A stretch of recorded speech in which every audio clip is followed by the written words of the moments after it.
vigilante. It was kind of like, it was unreal, you know, because I am a little grandma that lives on a little tiny farm in little tiny Bunkerville, Nevada, and we didn't expect this. It was kind of like unreal that it wasn't really happening in our country, in America, that this really couldn't be happening. And they came in like vigilante. Vigilante. I'm saying it. Thank you. And they just came in and they tore out water structures that had been there for hundreds of years. They killed my cattle. They terrorized the people of the town, and then flipped it around saying that we had done that. They were just totally out of control. I say we embarrassed the federal government because they had come with force, and we said, no, we have a constitutional right to stand, and we are going to stand. We've had a lot of people calling and saying, what can we do, what can we do? And we realized that we needed some bodies. And so when they arrested my son, and they had over 300 head of cattle, that's when we put out, they have my son, they have my cows. It's time to take a stand. I've had a restless night for 2 months. Since trial started, as I've sat there and watched in my opinion, the evil of that court. It's an overreaching government who does not want anybody to speak out. They're on a roll and they've got control, and they don't want to lose their job. They'll say, we're just doing our job. That's what they'll tell me. We're just doing our job. I still have faith in the jury system, and I think that they're very lucky that they have a good jury. They would not let us bring our witnesses in that they needed. She told them if the witnesses came that it was an ongoing case and that they better have their lawyer with them and be prepared to walk out in handcuffs. Well, you know, up in Oregon when my sons got not guilty up there, they came back down, they says, oh, they've learned a lot. And I just look at them and say, so did we. Mm-hmm. So did we. We've learned a lot too. I think when you stand for truth and righteousness, you stand with God. Mm-hmm. And that's where we stand. It's in His hands.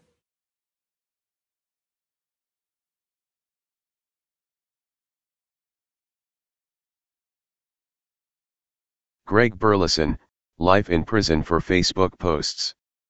Posted on July 27, 2017 by Sherry Duvale. By far the longest sentence handed down thus far in any of the Bundy cases was given to Arizona militiaman Greg Burleson on Wednesday, July 26, 2017. Burleson looked sunken, shaggy, and disheveled as he sat in a wheelchair in yellow jail clothes in his Las Vegas, Nevada sentencing hearing. He suffers from seizures and has become blind during the past 2 years. Nonetheless, Nevada's Chief U.S. District Judge Gloria Navarro sentenced Burleson, who is 53 but now appears much older, to spend 68 years in federal prison for his relatively minor role in the April 12, 2014 Bunkerville standoff roughly 80 miles north of Las Vegas.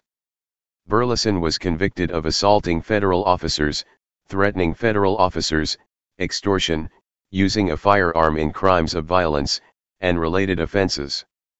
Unlike inmates at some state levels, who can be paroled after a few years, federal inmates must serve at least 85% of their time.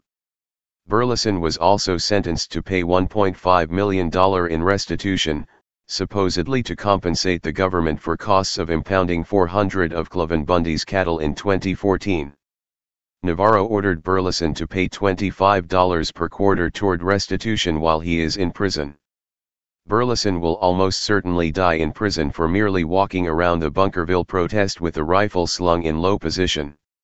Legal experts say he may have a good chance at reversing his convictions on appeal. The most damning evidence against Burleson were his own edgy statements given after the fact to a fake documentary film crew secretly operated by the FBI. Burleson was plied with alcohol as he bragged about wanting to chop the head off of a BLM official with an axe and about how he regretted that the 2014 event ended peacefully. In April 2014, Burleson was the sole member of his own independent Arizona militia when he learned about the BLM's bullying and mistreatment of the Bundy family in nearby Nevada.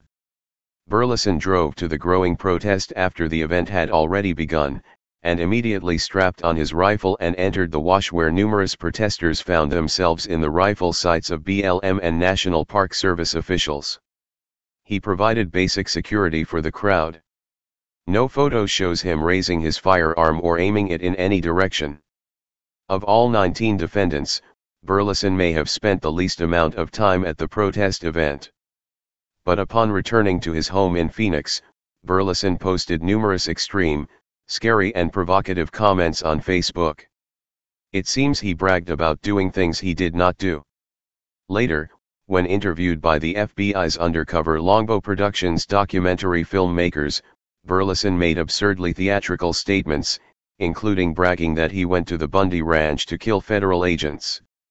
It is especially ironic that Burleson himself has been an FBI informant in the past. This issue remains somewhat mysterious, and many observers continue to have more questions than answers about the precise scope of Burleson's past assistance to the FBI. Cliven Bundy has filed a motion seeking to obtain Burleson's complete FBI records, but prosecutors are opposing the motion. It seems that Burleson assisted the FBI in a 2012 multiple murder investigation involving Arizona militia member J.T. Reddy. At the July 26 sentencing, Judge Navarro made a point of giving Burleson a 10-point reduction in his sentencing score based on the combination of Burleson's medical issues, alcoholism, and past assistance to law enforcement. Thus, Burleson's 68-year sentence was actually lower than the 87 years that prosecutors had recommended.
Hey, Sheriff, we have a question about why your office, your intelligence division, is investigating private citizens for criminal investigation that happen to be activists that are overseeing your department. Why would you have your intelligence division investigate private citizens? We have done...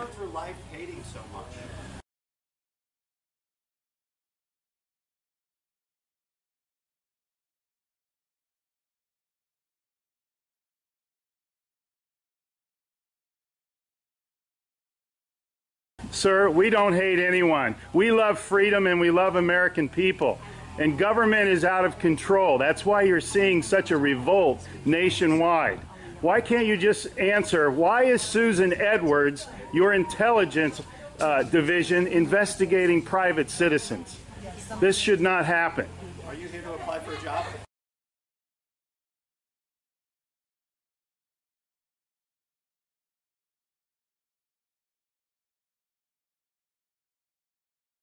Possibly I might be applying for a job, but that's irrelevant to my question.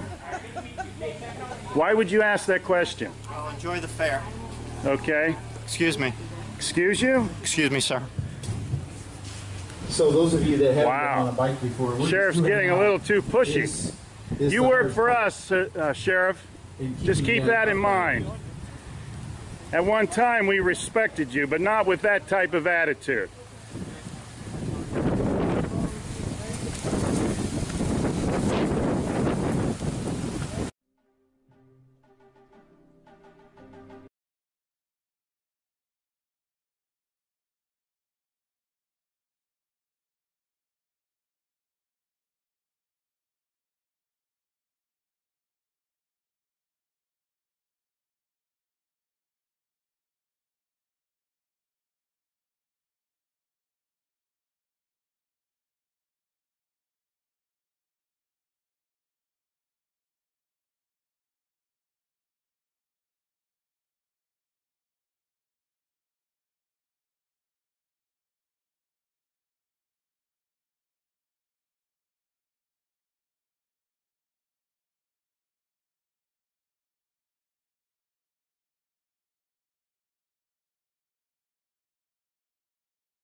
Hey Charlotte County, this is Charlotte County COPWATCH, and I found that I had to make a change this ending on my videos, letting you know about the channel and fair use laws, you know, how we can report on other people's reporting and how it's good, how it's bad, etc. But you guys can look it up yourself.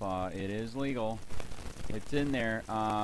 But like I've told you before, that I've been cut off from making money on YouTube for 4 years. It's really weird, bizarre, but they cut the money off, but they said you can keep the channel, and now YouTube makes all the money. And if you get bored, plug it into Social Blade website, and you'll see that they are making a huge amount off the site. Right now it's at 63 million views, 53,000 subscribers, almost 3 million views a month. You know, trying to wake people up, and I make nothing. In fact, I got a customer that's ex-congressman. He said if I could ever find a lawyer, sue YouTube on it. But because this is nuts. 4 hours a day, and to save America. You know, but at the same time, it's worth it. Look at what our founding fathers did. They died for this country. So, but getting back to the money part, this is why I'm redoing the video. Is my dream of everyone giving $1, and it's going to be $53,000 a year, or if they did Patreon, which you know, can be monthly. That is not working. That'd be great if it did. Nothing is perfect. And I appreciate the people that do donate, you know, what they can on PayPal. And there again, I'm letting you guys know that is not much. Is, you know, monthly is, oh my god. So anyways, yes, you cannot live on it. It's very, very, very low amount. But the dollar things, I do appreciate that. But when I first said everybody give $1, that's not working. I'm just letting you guys know it's, yeah, that dream. Everybody gives $1. 53,000 subscribers, it's not working. So, yes, if you can give more than that, you know, I appreciate it. Like I said, you know, I'm in a unique situation where, you know, we're already debt free, and I'm not rich, but with the little business that we have, I am able to do what I am able to do 45 hours a day, you know, letting you guys know what's going on. In 4 years, I've did the whole thing myself. 12,000 videos on there. I literally get emails where people are like, holy crap, I never knew it was this bad. And it is this bad, and it's getting worse every day because we have the internet, we have cell phones, we have cameras everywhere now, and it's just disgusting what's going on.